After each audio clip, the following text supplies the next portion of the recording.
The diner's neon sign flickered, casting a red glow over the rain-slicked pavement as Maya's heart pounded like a war drum. She squeezed Ethan's hand, her palms clammy, knowing tonight would either break them or bind them forever. Across the table, Ethan's mother, Diane, glared, her lips a thin line of contempt, ready to unleash a storm that would change everything. Maya had felt the weight of Diane's disdain from the moment they met. It wasn't just the side eyes or the clipped tone. It was the way Diane's presence seemed to suck the warmth from any room. Ethan, her boyfriend of 2 years, had warned her. "Mom's traditional," he'd said, wincing. Traditional was a polite way to say bigoted. But Maya, 23, black, and fiercely proud, wasn't one to back down. She'd faced worse growing up in a small Ohio town where whispers followed her like shadows. But this dinner, planned to introduce her to Ethan's family, felt like walking into a lion's den with a stake strapped to her chest. Ethan, 24, with his tousled brown hair and earnest blue eyes, was her anchor. They'd met at a college poetry slam, where his nervous recitation about love in a divided world had made her heart skip. Their connection was instant. A shared dream of a life where love didn't need to justify itself. But Diane, 50, a real estate agent with a smile as sharp as her stilettos, had other plans. She'd made it clear Maya wasn't right for her son. Not because of her wit, her ambition, or her heart, but because of her skin. The diner was packed, the clatter of plates and hum of conversation filling the air. Maya wore her favorite emerald dress, the one that made her feel like she could conquer anything. Ethan, in a flannel shirt, kept stealing glances at her, his smile a silent promise, "We'll get through this." At the head of the table sat Grandma Rose, Ethan's grandmother, a 78-year-old firecracker with silver hair and eyes that saw through souls. Rose had insisted on this dinner, saying, "Family's gotta face itself, good and bad." Maya trusted Rose's warmth, but Diane's presence loomed like a storm cloud. Diane leaned forward, her voice syrupy but laced with venom. "So, Maya, tell me about your background." The word dripped with implication, as if Maya's existence needed an explanation. Maya straightened, her voice steady. "I'm studying environmental science, working part-time at a community garden. Grew up in Dayton, raised by my mom and aunt. They taught me to stand tall." She met Diane's gaze, unflinching.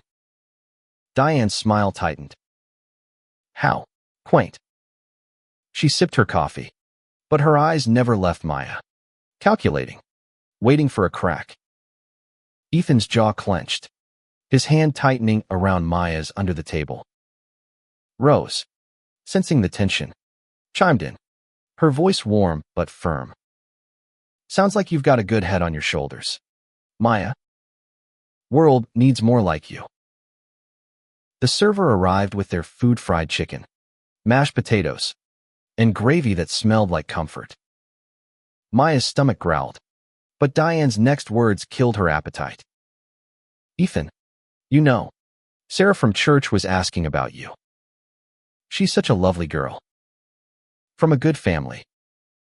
The emphasis on good was a knife, aimed at Maya. Ethan's face reddened.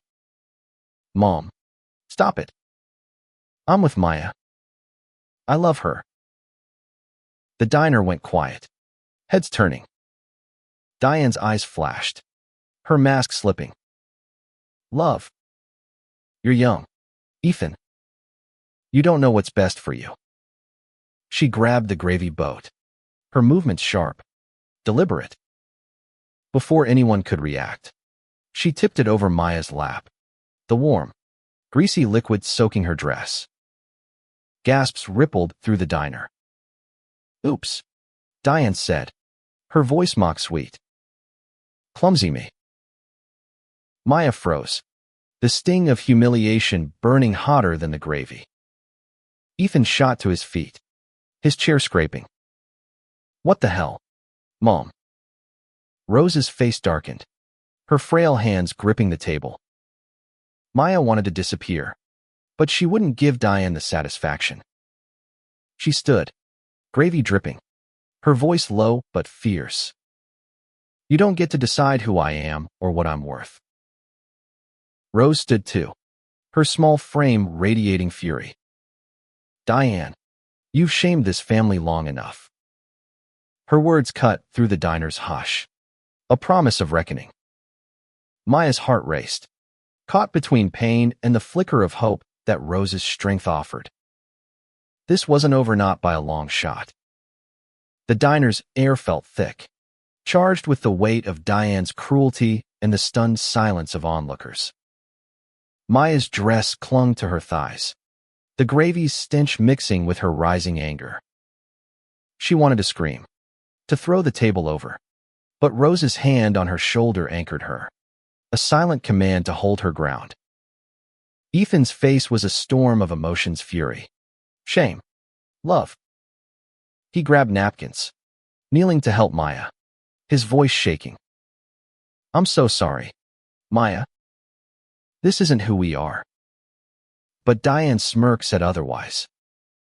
She leaned back, arms crossed, as if daring anyone to challenge her.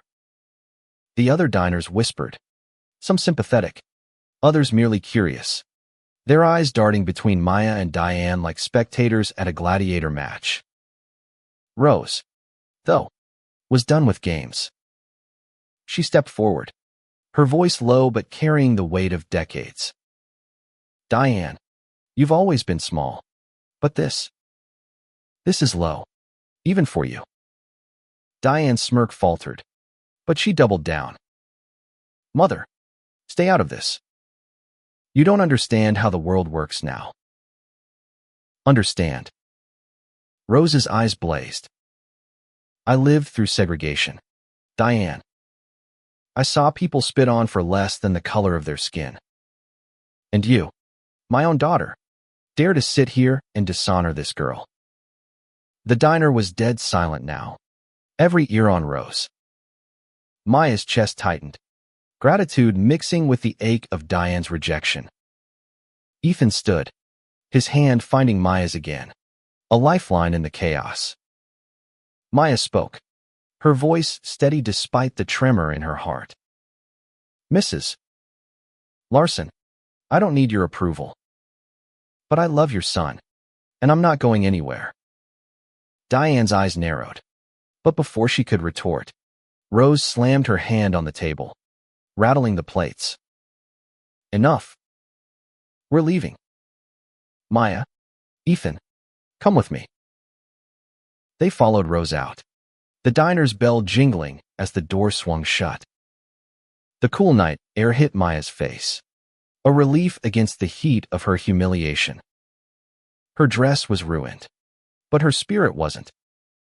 Ethan pulled her close, whispering, I'm so proud of you. Maya nodded, but her mind raced. Diane wasn't just a hurdle, she was a wall, and Maya wasn't sure how many more hits she could take. Rose led them to her old Buick, parked under a street lamp. Get in, she said, her tone leaving no room for argument. As they drove through the quiet streets of their Ohio town, Rose spoke, her voice softer now. Maya, I need you to know something. Ethan's granddaddy and I, we fought for a world where love doesn't see color. Diane, she chose a different path.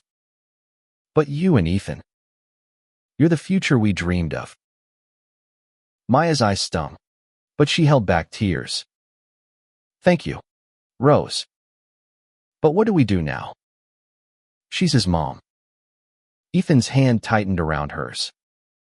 She doesn't control me, Maya. I choose you. His words were fierce, but Maya saw the pain in his eyes, the cost of defying family. Rose pulled into her driveway, her small house glowing with warmth from the porch light. Inside, she brewed tea, the ritual calming the air. Diane's always been stubborn, Rose said, setting cups on the table. But she's not unbreakable. You two need to hold fast. Love like yours it's worth fighting for. Maya sipped her tea, the warmth grounding her. But Diane's act wasn't just a personal attack. It was a declaration of war. Maya knew this was only the beginning. Diane would come for them again. And next time, she wouldn't stop at gravy. As Ethan's hand rested on her knee, Maya made a silent vow she'd fight for their love, no matter the cost. But deep down, she wondered if love could survive a family determined to tear it apart. The next morning, Maya woke to the smell of pancakes and the soft hum of Rose's radio playing jazz. She'd stayed the night, too shaken to face her apartment alone. Ethan slept on the couch, his arms slung over his face, still in yesterday's clothes. Maya's dress, now stained and crumpled, hung in Rose's laundry room, a reminder of Diane's cruelty. Rose stood at the stove, flipping pancakes with a practiced hand. "Morning, sweetheart," she said, her smile a balm. "You sleep okay?" Maya nodded, though her dreams had been haunted by Diane's sneer. "Rose, why does she hate me so much?" The question slipped out, raw and vulnerable. Rose set a plate of pancakes in front of Maya, her eyes soft but serious. "Diane's scared. Scared of change. Scared of losing control. She's built her world on walls, and you threaten them." Maya chewed slowly, the sweetness of the pancakes clashing with the bitterness in her heart. "But I'm not trying to take Ethan from her. I just love him." "I know," Rose said, sitting across from her. "But Diane sees you as a challenge to her idea of what's right. She's wrong, but she's too stubborn to see it." Ethan stirred, rubbing his eyes as he joined them. "Morning," he mumbled, kissing Maya's forehead. His presence steadied her, but the weight of last night lingered. They ate in companionable silence until Ethan's phone buzzed. A text from Diane, "We need to talk." "Alone?" Maya's stomach twisted. Ethan typed back, "Not without Maya." Diane's reply was instant, "You're making a mistake." Ethan tossed the phone down, his jaw tight. "She doesn't get to dictate my life." Rose nodded approvingly. "You're stronger than she thinks, Ethan. But she won't stop. You need to be ready." Maya felt a chill. Diane's gravy stunt was public, humiliating, but it was also calculated. What would she do next? That afternoon, Maya and Ethan walked to the community garden where Maya worked. The rows of tomatoes and sunflowers usually calmed her, but today, her nerves were raw. Ethan helped her weed, his hands gentle in the dirt. "I keep thinking about last night," he said. "I should have stopped her sooner." Maya shook her head. "You couldn't have known she'd go that far." As they worked, a car pulled up a sleek black SUV. Diane stepped out, her heels clicking on the pavement. Maya's heart sank. Diane's face was a mask of false concern.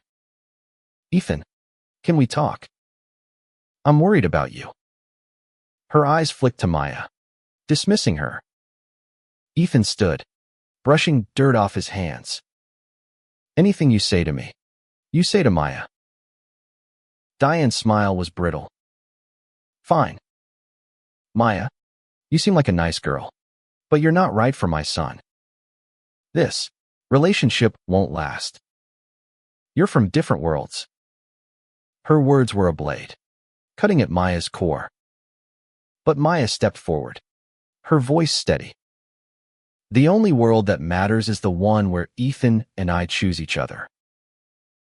Diane's eyes flashed, but before she could respond, a group of kids from the garden program ran up, laughing, oblivious to the tension.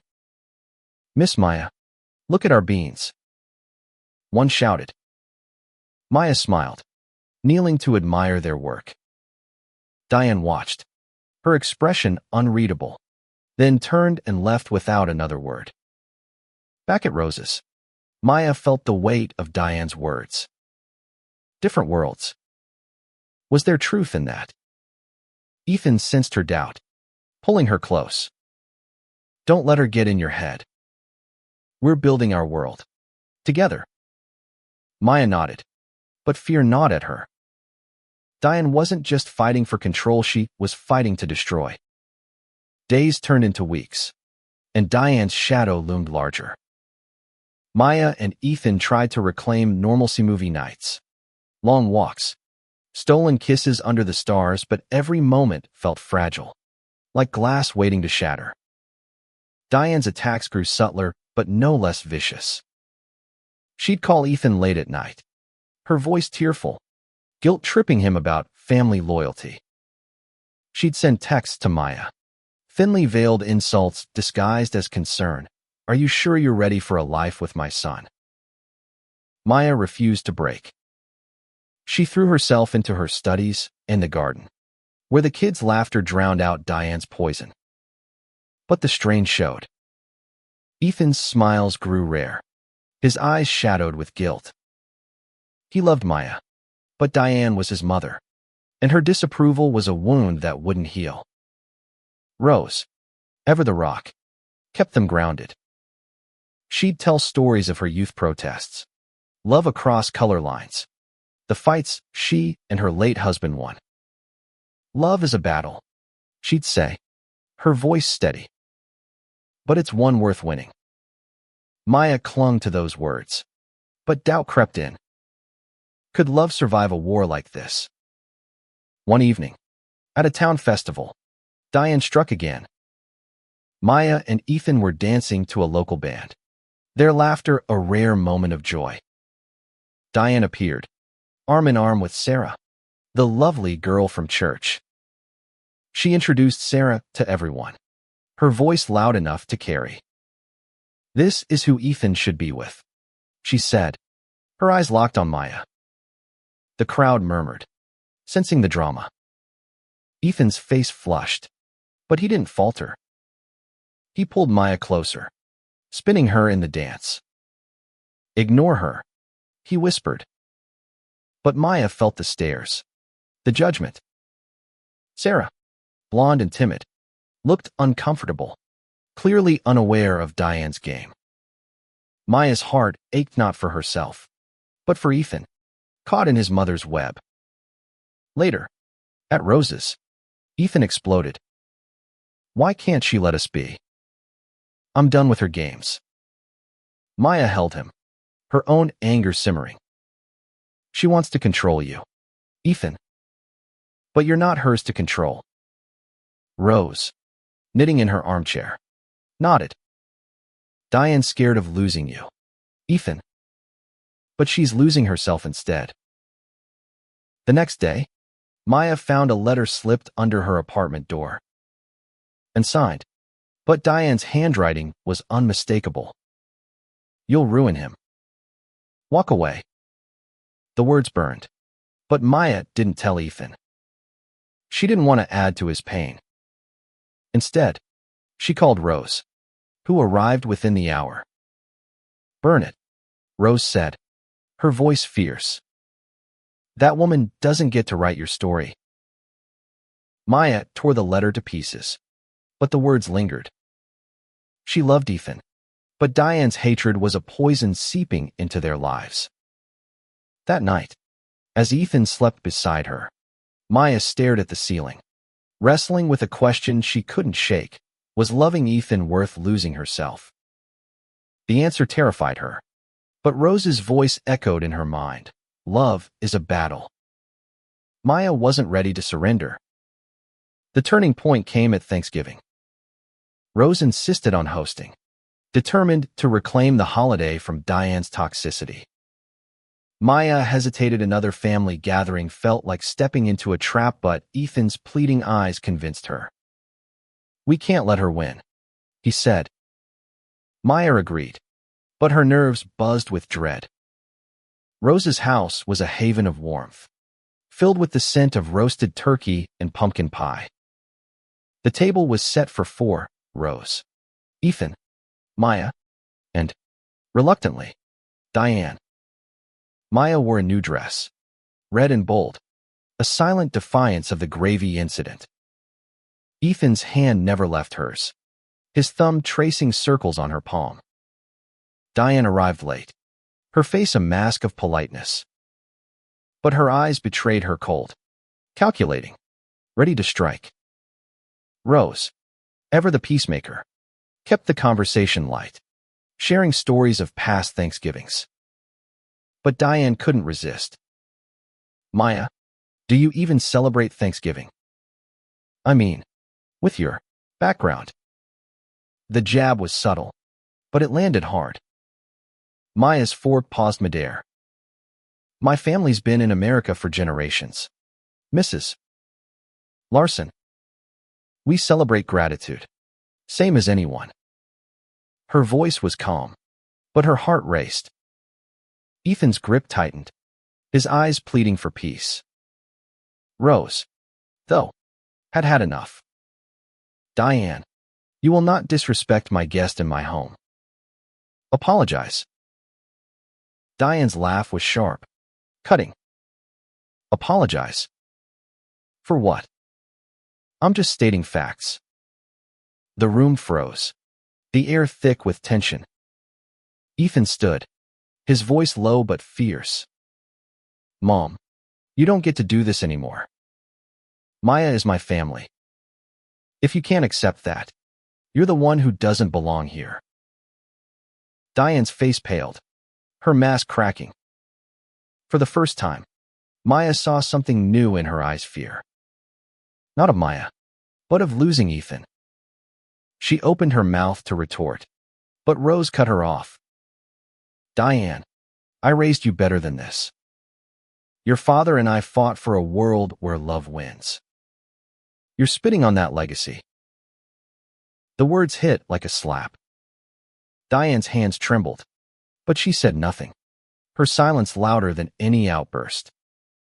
Maya's heart pounded, torn between triumph and pity. Diane wasn't just a villain, she was a woman trapped by her own fears, her own failures. But Maya wouldn't let pity soften her resolve. Dinner continued, the tension simmering but unbroken. As Maya helped Rose clear the table, Diane approached her, her voice low. You think you've won, don't you? Maya met her gaze, unflinching. This isn't about winning, Mrs. Larson. It's about loving your son. Something you seem to have forgotten. Diane's eyes widened, but she turned and left without another word. Maya's hands shook as she stacked plates, but Rose's warm hand on her back steadied her. You're stronger than she'll ever be, Rose whispered. Maya nodded, but the victory felt hollow. Diane was down, but not out. And Maya knew the war wasn't over. Winter settled over Ohio, blanketing the town in snow and silence. Maya and Ethan leaned into each other, their love afire against the cold. But Diane's presence lingered like a ghost. She'd stopped calling, stopped texting, but Maya felt her influence in Ethan's quiet moments, the way his eyes clouded when he thought she wasn't looking. Rose became their refuge. Her house was a sanctuary of stories, laughter, and strength. She taught Maya to knit, her hands guiding Maya's with patience. You're weaving a life together, Rose said, her eyes twinkling. Every stitch counts. Ethan, meanwhile, helped Rose with chores, their bond a quiet rebellion against Diane's control. But Diane wasn't idle. Rumors began to spread, whispers at the grocery store, sidelong glances at the garden. Ethan's mom says Maya's trouble, one neighbor murmured. Says she's tearing the family apart. Maya ignored the gossip, but it stung. She wasn't just fighting Diane, she was fighting a town's ingrained biases, the kind that hid behind polite smiles. One night, Ethan came to Maya's apartment, his face pale. "Mom's been talking to my boss," he said, his voice tight. "She's trying to get me transferred to a job out of state." Maya's heart sank. Diane's tactics had escalated, a calculated move to separate them. "What did you tell her?" Maya asked, her voice barely a whisper. "I told her no," Ethan said, pulling her close. "I'm not leaving you." His words were fierce, but Maya saw the toll it was taking: his sleepless nights, his strained smiles. She loved him, but she hated seeing him torn between her and his family. Rose had a plan. "We confront her. Together," she said one evening, her voice firm. "No more running. No more hiding." She invited Diane to her house for a family meeting, framing it as a chance to reconcile. Maya was skeptical, but Rose's resolve was unshakable. "Diane's my daughter. I know her weaknesses." The meeting was set for a snowy Saturday. Maya and Ethan arrived early, helping Rose prepare. The house smelled of cinnamon and hope, but Maya's nerves were raw. When Diane arrived, her face was a mask of calm, but her eyes betrayed a haram mix of defiance and desperation. Rose didn't waste time. "Diane, you've got one chance to make this right. For Ethan. For yourself." Diane's laugh was bitter. "Make it right. You're all against me." But Rose didn't flinch. She pulled out a photo album, its pages worn but cherished. "Look at these," she said, opening to pictures of Diane as a child, laughing with her parents. "This is who you were before you let hate twist you." Diane's hands shook as she turned the pages, her eyes glistening. Maya watched, her heart caught between anger and empathy. Diane wasn't a monster, just a woman lost in her own fears. But that didn't excuse her actions. Ethan spoke, his voice steady. "Mom, I love Maya. If you can't accept that, you're choosing to lose me." The room was silent, the weight of Ethan's words hanging heavy. Diane's face crumpled, and for the first time, Maya saw her not as an enemy, but as a mother terrified of losing her son. It wasn't an apology, but it was a crack in her armor. And Maya knew that crack was their chance. Spring brought tentative hope. Diane hadn't apologized, but she'd stopped her overt attacks. Maya and Ethan moved forward, cautious but determined. They planned a trip to the coast, a chance to escape the town's whispers and Diane's shadow. Rose blessed their plan, her eyes twinkling. "Go make memories," she said. "Leave the rest to me." But Diane's silence was deceptive. She'd shifted tactics, working behind the scenes. She'd befriended local church leaders, planting seeds of doubt about Maya's influence on Ethan. The gossip reached Maya through a friend at the garden. "They're saying you're pulling Ethan away from his faith," the friend whispered. Maya's heart sank. Diane was playing a long game, one that could turn the town against them. Ethan was furious when Maya told him. "She's manipulating everyone," he said, pacing Rose's living room. "I'm done with her." But Rose shook her head.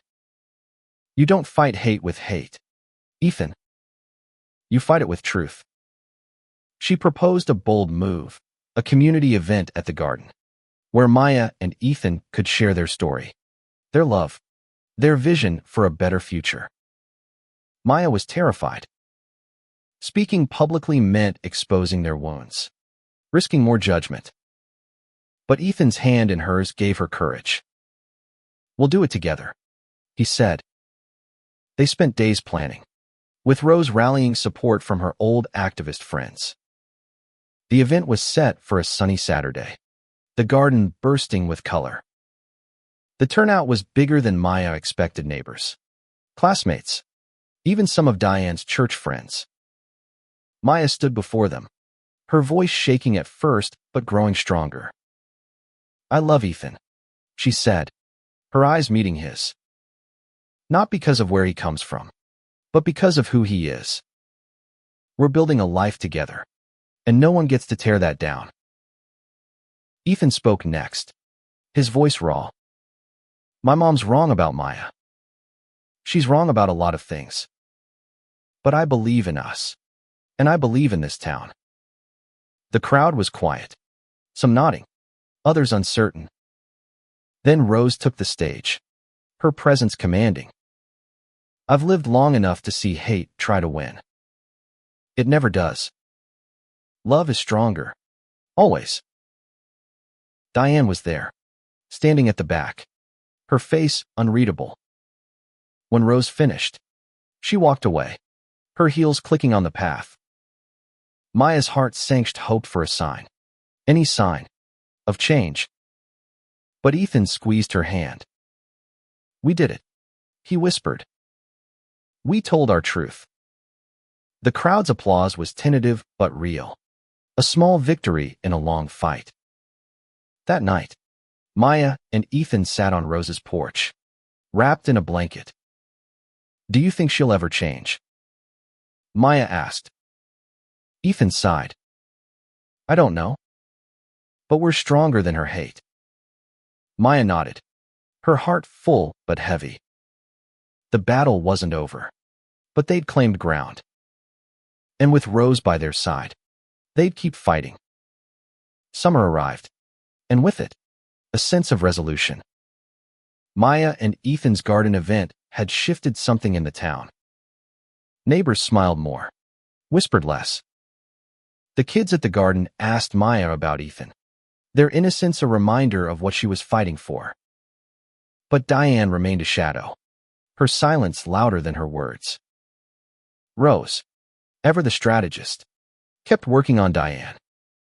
She invited her to tea, to church, to small gatherings, chipping away at her daughter's walls. Diane resisted, but Rose's persistence was relentless. "She's my daughter," Rose told Maya. "I won't give up on her, just like I won't give up on you." One evening, as Maya and Ethan prepared for their coastal trip, Diane appeared at Rose's door. Her face was drawn, her eyes red. "I need to talk," she said, her voice barely above a whisper. Maya braced herself, expecting another attack, but Diane's words surprised her. I was wrong. About you, Maya. About everything." The room was silent, the weight of Diane's admission sinking in. Ethan's eyes widened, but he stayed quiet, letting Diane speak. "I saw you at the garden," she continued. "The way you spoke, the way you love my son. I was scared. Scared of losing him, scared of a world I don't understand. But I was wrong." Maya's throat tightened. She wanted to believe Diane, but trust was hard-won. "Why now?" she asked, her voice steady. Diane's eyes met hers, raw and vulnerable. "Because I saw my mother's face when she spoke about love. And I saw Ethan's face when he looked at you. I don't want to lose him. Or you." It wasn't a perfect apology. It didn't erase the gravy, the letters, the pain. But it was a start. Rose stepped forward, her hand on Diane's shoulder. "It's never too late to change," she said, her voice soft but firm. Ethan took Maya's hand, his eyes asking a silent question. Maya nodded, her heart opening, just a crack. The coastal trip was a celebration not just of Maya and Ethan's love, but of the family they were building. Imperfect, but real. Diane wasn't there, but her apology lingered, a seed of hope. Rose sent them off with a smile, her eyes shining. "You too are proof," she said. proof that love can heal, even the deepest wounds. As Maya and Ethan stood on the beach, waves crashing at their feet, Maya felt the weight of the past lift. Diane's hate had tested them, but Rose's love had saved them. They weren't just surviving, they were thriving, building a future where love didn't need to justify itself. And in that moment, Maya knew they'd won, not by defeating Diane, but by choosing each other every single day.